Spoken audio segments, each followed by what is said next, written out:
ఇప్పుడు మనం నూతన సంవత్సరం ఈశోవసు నామ సంవత్సరం ఉగాది ఘడియల 12 రాసుల్లో ద్వాదశ రాశుల్లో మేషరాశి నుంచి మీనరాశి వరకు జ్యోతిష బలం ఎలా ఉందో చిలక ప్రశ్న శాస్త్రం మన జానకిరామ్ని అడిగి చూద్దామండి. 2025వ సంవత్సరం నుంచి 26 సంవత్సరాల దాకా ఈశోవసు నామ సంవత్సరం ఉగాది ఘడియ నుంచి చూద్దాం.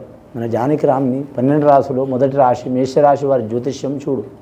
ఉగాది వేళ విశేషం నూతన సంవత్సర యోగ బలం ఎలా ఉంది చూడు. జానకిరామ్ తరించిన కార్యం, అనుకున్న కోరిక, చదువు, విద్య, ఉద్యోగం, వ్యాపారం, తరించిన కార్యం, నమ్మిన పని, చేసే పనిది, మనసుల మాట, చేసే పని, ధైర్యయోగంది, వచనయోగంది.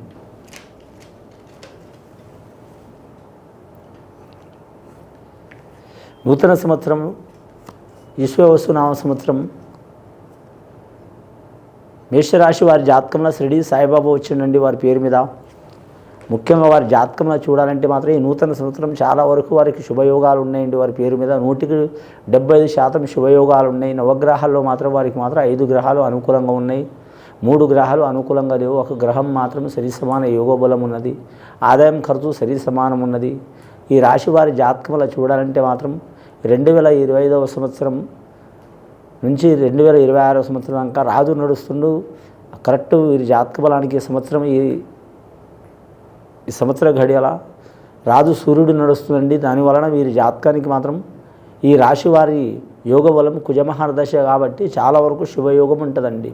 కానీ ఎంత ధనం వచ్చినా మాత్రం విపరీతంగా ఖర్చు అవుతుంటాయి. ఖర్చు అయినా సరే ఎంత ధనం వచ్చినా వీరికి ఖర్చు అయినా ఇంకా తిరిగి ధనం వచ్చే అవకాశం ఉంటుందండి. వీరి పేరు మీద పట్టుదల అధికం ఉంటుంది, అనుకున్న పని సాధించే యోగం ఉంటుంది. ఆకస్మికంగా ప్రయాణాలు ఉంటాయి, ఆకస్మికంగా శుభకార్యాలు ఉంటాయి, ఆకస్మికంగా వీరి ఇంట్లో అపశకునాలు కూడా జరిగే అవకాశాలు ఉన్నాయి, ఇబ్బందులు వచ్చే అవకాశాలు ఉన్నాయండి. కళ్యాణ విషయంలో, రుణ విషయంలో, ధన విషయంలో కలిసి వస్తుంది. నమ్మిన వారు ఇబ్బందులు పెట్టే అవకాశం ఉంది. సన్నిహితంతో ఉన్నవారికి ఒక కంట కనిపెడుతూ ఉండటం మంచిది. ఈ రాశివారు ఎవరిని విపరీతంగా నమ్మిన వీరు ఇబ్బందులు పడే అవకాశం ఉంది. అలాగని ఎవరిని చాలా వరకు డౌట్ పెట్టుకోవద్దండి. అది మాత్రం అనుమానం పెట్టుకోవద్దు. అనుమానం పెనుభూతం. చేసినా చేయకపోయినా ఒకరి మీద అనుమానం పెట్టుకుంటే మనిషికి మనశ్శాంతి ఉండదు, నిద్ర పట్టదు, తినే అన్నం వంటికి పట్టదు. మనసు అనేది చాలా భారం అనిపిస్తుంది. ఒక పని చేయబోయి ఇంకో చేసే యోగం ఉంటుంది.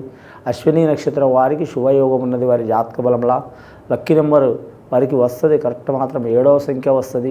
సోమవారం చాలా వరకు అనుకూలం ఉంటుంది వారి జాతక బలంలా. స్త్రీలకు అధిక ప్రాధాన్యత ఉంది. పురుషులకు కొన్ని ఇబ్బందులు వస్తాయి. విద్య విషయంలో కలిసి వచ్చే అవకాశం ఉంది వారి జాతకంలా.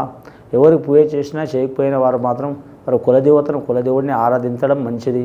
అని ముఖ్యంగా మాత్రం వీరి జాతకంలో కొరి వీరన్న స్వామికి, భద్రాచలం రాముల వారికి, అలాగే కాళభైరవుడికి పూజ చేయడం, సుబ్రహ్మణ్యేశ్వర స్వామికి పూజ చేయడం మంచిది. కృతికా నక్షత్రం వారి జాతకంలో ఆదివారం ఘడియ మంచిది. లక్కీ నెంబర్ 1 వస్తుందండి వారి పేరు మీద. సూర్యమహారదశ జాతకం విష్ణుమూర్తుల్లో ఎవరినైనా దశావతారాలు ఎవరిని పూజ చేయవచ్చు. నరసింహస్వామి కావచ్చు, పాండురంగ స్వామి కావచ్చు, అలాగే విష్ణుమూర్తి కావచ్చు, అలాగే మాత్రం రాఘవేంద్ర స్వామి కావచ్చు. ఎవరినైనా పూజ చేసినా ఫలితం ఉంటుంది.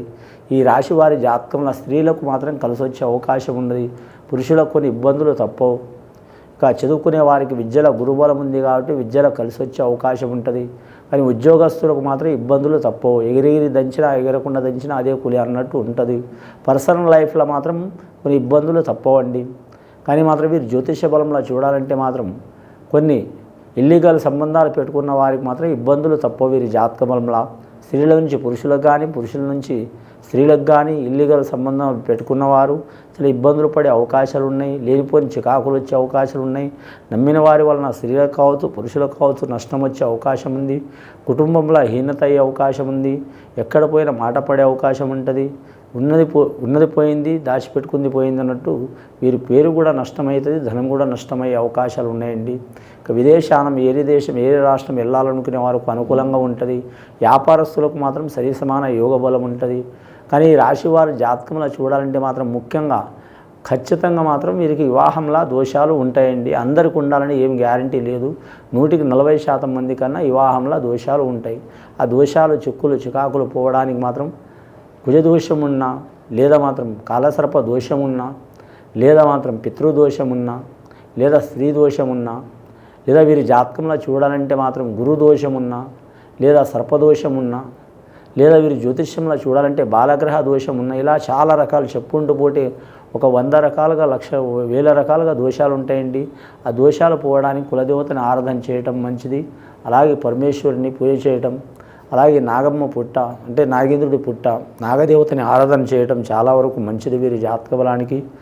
వీలైతే వీరి ఇంటిలో ఒక నాగపడిగా కానీ వీరికి చేతనైన వారు బంగారంతో చేయించుకోవచ్చు, లేదా వెండితో చేయించుకోవచ్చు, లాస్ట్కి రాగితో చేయించుకోవచ్చు, పంచలోహాలతో చేయించుకోవచ్చు అండి. ఇనుముతో చేయించవద్దు. రెండవది ఇత్తడితో చేయించవచ్చు. అది పెట్టి పూజ చేస్తే మంగళవారం ఎన్ని వారాలు చేసినా కూడా చాలా మంచిది. చాలా పెద్దగా చేసుకోవాలని ఏం లేదు. మామూలుగా ఒక బొటన వేలుకు మించి చేసినా కూడా పర్వాలేదు. అలాగే శివునికి అభిషేకం చేయడం మంచిది. ఈ రాశి వారి వ్యాపార విషయంలో మాత్రం ఇబ్బందులు సరిసమానం ఉంటాయి, లాభాలు సరిసమానం ఉంటాయండి. ఉద్యోగస్తులకు తిరిగి ఉండదు. నిరుద్యోగులకు మాత్రం మధ్యస్థానం ఉంటుంది. ప్రైవేటు ఉద్యోగం చేస్తున్న వారికి మాత్రం సరిసమాన యోగబలం ఉంటుంది. కళాకారులకైతే కలిసి వచ్చే అవకాశాలు ఉంటాయి. కొన్ని ఇబ్బందులు అవమానాలు తప్పవు. రాజకీయ నాయకులకైతే మాత్రం వీరి జాతకంలో సరిగా సమాన యోగం ఉంటుంది. వీరి జాతక బలానికి రాజకీయ నాయకులకు కొందరికి మాత్రం అతివృష్టి ఉంటుంది, కొందరికి అనావృష్టి ఉంటుంది. అతివృష్టి అంటే కొందరికి వద్దంటే మాత్రం కలిసి వస్తుంది. అనావృష్టి అంటే కొందరు ఎంత ప్రయత్నం చేసినా కూడా మాత్రం ధనం ఖర్చు అవుతుంది, కానీ పని మాత్రం ఖర్చు కాదు. షిరిడి సాయిబాబా వచ్చిండు, శాంత స్వరూపుడు. ఈ రాశి వారికి మాత్రం అందరినీ ప్రేమించే గుణం ఉంటుంది. అలాగే ఆవేశం ఎక్కువ ఉంటుంది. కాబట్టి రాశివారు తొందరపడకపోవటం మంచిది. అలాగే 2025వ సంవత్సరం నుంచి 26వ సంవత్సరం వరకు 2026వ సంవత్సరం వరకు చతుర్గ్రహ కుటమి, అలాగే కాలరిష్ట దోషం, దేశరిష్ట దోషం ఉన్నది. కాబట్టి ఈ రాశివారు మాత్రం ఖచ్చితంగా మాత్రం యోగాలో అమ్మవారికి పూజ చేపించడం కానీ, అలాగే మాత్రం రుద్రాభిషేకం చేపించడం కానీ, అలాగే మాత్రం లక్ష్మీ గణపతికి హోమం చేపించడం కానీ, అలాగే నరసింహస్వామికి పూజ చేపించడం కానీ చాలా వరకు మంచిది. వీరి పేరు మీద గత కొన్ని సంవత్సరాల నుంచి పడుతున్న బాధలు, చిక్కులు, చికాకులు తొలగిపోయే అవకాశాలు ఉన్నాయి. అని ఏదైనా కొత్త పని మొదలుపెట్టేటప్పుడు పెద్దల మాట ప్రకారం నడవడం మంచిది. స్నేహితులు, సన్నిహితులు దూరమైన వారు దగ్గరయ్యే అవకాశం ఉంది. సంసారంలో చిక్కులు, చికాకులు ఉన్నవారు తొలగిపోయే అవకాశం ఉంది. అలాగే వీరికి కొన్ని సంవత్సరాల నుంచి ప్రయత్నిస్తున్న పనులు జరిగే అవకాశాలు ఉన్నాయి.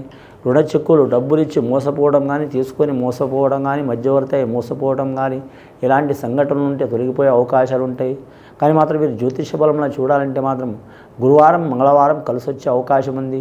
ఆ భద్రాద్రి రామచంద్రుడి దర్శనం చేయటం చాలా వరకు మంచిది. ఇటుపోయి వీరికి శ్రీరామనవమి గడియ నుంచి బాగుందండి. ఈ రాశి వారి జాతకంలో శని కూడా మాత్రం 11వ స్థానంలో నడుస్తుంది. మధ్యస్థానం వరకు అంటే అక్టోబర్ వరకు. తర్వాత జన్మస్థానంలో వచ్చే అవకాశం ఉంది. కాబట్టి వీరికి దసరా, దీపావళి వరకు మంచి యోగ బలాలు ఉంటాయండి. ఆ తర్వాత కొన్ని ఇబ్బందులు వచ్చే అవకాశం ఉంటాయి.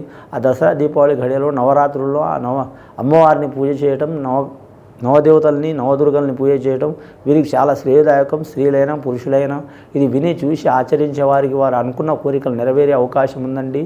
శుభం భూయాత్.